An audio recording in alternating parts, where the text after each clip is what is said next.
Guess what? I sold my house, my brother-in-law Kevin said. My husband and I were really surprised, and we didn't know what to say. But the most surprised person was my mother-in-law. She looked really upset and asked, "Why? Weren't you supposed to come get me?" Kevin tried to calm her down and started to explain. "I'm Sandra. I work from home with my husband Robert. We love our peaceful workplace where we can take breaks whenever we need," I explained. Then my mother-in-law moved in with us. We were doing fine financially, so we didn't mind. Why don't you both go out to work?" My mother-in-law would look at us with disapproval as she asked this. It made me feel tired, like we were going through the same thing all over again. The first time she questioned us like this, we explained that we were working from home. "But are you actually working?" I've told Robert the same thing. "Are you paying attention? When will you two get serious about work? Aren't you thinking about your future?" My mother-in-law couldn't understand our job. "Oh, I'm so worried. I wonder if I made a mistake coming to this house. Maybe I should have gone to Kevin's house." She would often sigh and say this. The Kevin she mentioned is Robert's brother. He married a wealthy woman named Carol, and it seems like he's living off her money now. My mother-in-law didn't know about this. Kevin asked us not to tell her. My goodness, Kevin's house isn't small like ours. It's huge, like a castle from another country. Well, I'm thinking of moving to Kevin's house eventually, which will be my new home. My mother-in-law would often say, hoping Kevin would come to take her there. But we knew deep down that Kevin and his wife would never come to get her. You see, Robert once suggested to his brother that their mother could live with him. But Kevin didn't want to live with her. So we ended up living together even though we were criticized for working remotely and called unemployed. We just accepted that's how she is. But then something happened that made it impossible for us to keep putting up with it. Out of nowhere, we got a call from Kevin. "He's coming over this weekend," he said abruptly, then hung up before we could say anything. What do we do now? That guy hasn't changed at all. Robert and I were puzzled. And hearing our talk, my mother-in-law leaned in, looking excited. "He's coming to take me. Please help me get ready to move," she said, pulling Robert towards her room. "Mom, Kevin isn't coming to take you. He probably called for some other reason," Robert said, worried. "But he didn't mention anything about picking you up when he called, did he?" I added. "I'm so tired of this house. You probably want to turn me into a housekeeper, but that's not happening," my mother-in-law replied with a scoff. We couldn't understand why she was thinking like that. Since she came to stay with us, she pretty much did whatever she pleased, didn't help with any chores, and relied on the money we gave her. Well, we weren't going to force her to stay, so we packed her bags as she asked and waited for Kevin to arrive. During the weekend, my brother-in-law and his wife showed up at our place. As soon as they walked in, they had these suspiciously friendly expressions on their faces. I had a bad feeling about it. Just then, my mother-in-law came out, looking excited. "You're finally here. Let me tell you, Sandra is not good at doing housework at all. So I have to do them, and Robert completely ignores me. Isn't that terrible?" she said, acting like she was the victim, then brushed past Robert and welcomed her brother into our home. "You guys don't mistreat Mom. There's no way we're doing that. We're giving her an allowance, and she's eating whatever she likes. Plus, Sandra is handling the house chores," Robert said, looking conflicted, but his brother seemed suspicious. Robert has always been a bit clueless, probably treating Mom badly without even realizing. And it seems Sandra isn't the considerate type. "That's right. Kevin really understands me," she said. Hearing this conversation, Robert and I couldn't help but frown. Despite this, we decided to entertain our guests and led the couple to the living room. We all sat around the living room table, with Robert and me on one side and the couple on the other. "Now, why are you just sitting there? Serve the tea," my mother-in-law demanded. "Huh. I thought you were going to make the tea, mother-in-law. What's this about making an old woman work? See, Kevin, Sandra is like this," she said, even pretending to cry. I was so stunned by her behavior that I couldn't even respond. Once I served the tea, the mood became serious. The truth is, we sold our house. Robert and I were surprised and shocked by Kevin's words. But the one who was most shocked was my mother-in-law. "Why? Why would you do something like that? Didn't he come to pick me up?" she asked, flustered, confronting Kevin. He tried to calm her down, saying, "Take it easy," and then began to explain.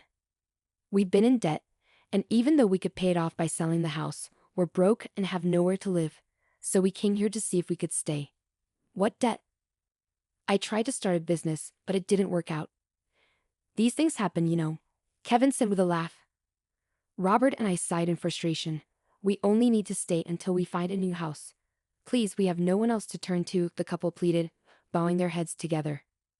I think our expressions must have been mixed, but if they had nowhere else to go, we felt obliged to help. We agreed to let them stay temporarily in our house. However, we made it clear that they had to find their own place within a month.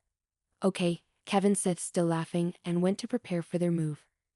After they left, my mother-in-law sat quietly, looking lost in thought. Robert and I assumed she was still processing everything. The next day, the couple's belongings arrived promptly. This much. Where are we going to put it all? This is going to be tricky. We might have to sell some things or rent a storage unit, my mother-in-law said as we discussed what to do with Kevin's belongings. Then, out of nowhere, she dropped a bombshell on us. I've been thinking, wouldn't we be more secure in the future if Kevin stays here, so you freeloaders can leave, can't you? My mother-in-law's sudden statement left my husband and me shocked. If you insist, I can tolerate Robert staying, but I don't need a wife who can't do anything. Get a divorce then, Sandra's space can be used for all these packages, my mother-in-law eagerly demanded, looking at my husband for approval. What are you talking about? He reacted, as he usually did, completely surprised. Then my brother-in-law and his wife arrived. My mother-in-law greeted them happily, but I was still shaken by her earlier words. My husband decided to ignore the situation for the moment and asked his brother to deal with the packages. There were more than I expected. Try to reduce the number, rent a storage unit, or sell some if necessary, my husband said. His brother glared at him and said, "What are you talking about? These packages are important. How could I sell them? And what if they get stolen from a locker? What if they get damaged? Are you going to take responsibility, bro?" My husband shook his head at his brother's selfish behavior. This is our house, you know. It's only fair that you endure some inconvenience, right? If you don't like it, find a place to live quickly and leave. But then my mother-in-law shouted, "What are you talking about? Didn't I just say if you two are not happy with Kevin and the rest, you can leave? You're basically freeloaders. You're not needed in this house. Kevin is trying to start a business and all you two do is loaf around the house, doing so-called remote work. You're a nuisance." It was like my mother-in-law was acting as if it were her own house. My husband and I exchanged looks in disbelief. My brother-in-law and his wife were surprised at my mother-in-law's words, but then they started to smirk.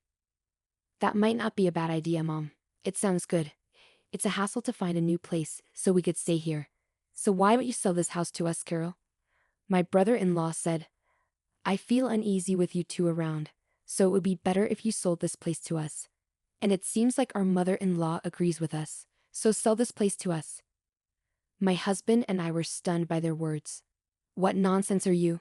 my husband started, but was cut off by my mother-in-law, who smirked. "See, both Kevin and Carol are saying the same thing. So what will you do, Robert? If you're going to divorce, you can stay here." My mother-in-law glared at me triumphantly. I prepared myself to respond, but my husband spoke up first. "Why do you get to say whatever you want? Why should Sandra have to leave?" My husband was visibly angry, his voice raised. "Don't raise your voice like that. It's better without a burden around, right?" My mother-in-law retorted. But my husband responded with frustration, "You don't understand anything. This is Sandra's house." At my husband's words, my mother-in-law, brother-in-law, and his wife gasped. My husband continued, adding to the tension. "This is the house that Sandra bought for our life together." What? What are you saying?" "There's no rule saying only the husband can buy the house. Besides, Sandra covers all of Mom's allowance and living expenses. Sandra said she'd take on that responsibility because your pension is minimal, and it would be hard for you to have financial freedom with just that." Robert glared intensely at his mother. Despite this, my mother-in-law seemed incredulous, looking at me and snickering in disbelief. "Unbelievable. Sandra just sits on the computer all day. She doesn't even do housework properly. Wasn't my allowance coming out of my pension? Otherwise, there's no way Sandra could afford to give me $500 a month." Moreover, my mother-in-law continued, "Sandra is the one managing my pension, isn't she? You might have told Robert otherwise, but I'm sure you're dipping into my pension." She puffed up her chest and glared at me. I glared back. refusing to back down. It's true that I've succeeded as a business owner. You're lying. Stop spreading lies about my wife. You should divorce this lying wife already. You can live here with me, Kevin, and Carol. Besides, there's no proof that Sandra isn't earning money. Here it is. With that, I pulled out my paycheck and showed it to her. The sight of it left my mother-in-law, Kevin, and his wife stunned. Since Mom moved in, we haven't used any of her pension. If Mom ever wanted to leave, Sandra has been managing it so she could live independently. But instead, Mom, you've been bossing Sandra around, interfering with her work. You're the problem. If you don't like Sandra, you should leave right now. I don't believe any of this, my mother-in-law retorted, refusing to listen to anything we said. Afterward, Robert and I sighed in disbelief, cutting her off.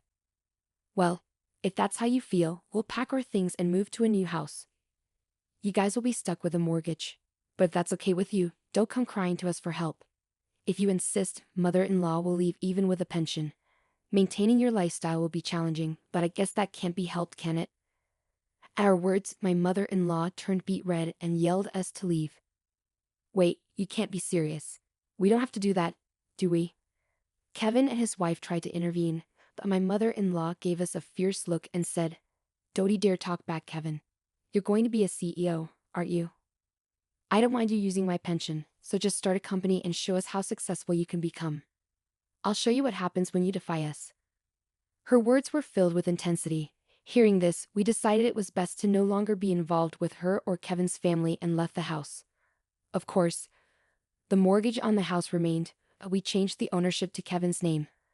Some time had passed since then. While there was still some lingering dissatisfaction from that incident, being freed from my mother-in-law's sarcasm, we were able to return to our normal routine. While we were working from home like usual in our new apartment, my mother-in-law called my husband, Kevin, crying. She said Kevin took her pension money and disappeared a week ago. She and Carol, Kevin's sister, were left alone in the house and needed help. My mother-in-law was too upset to talk, so she passed the phone to Carol.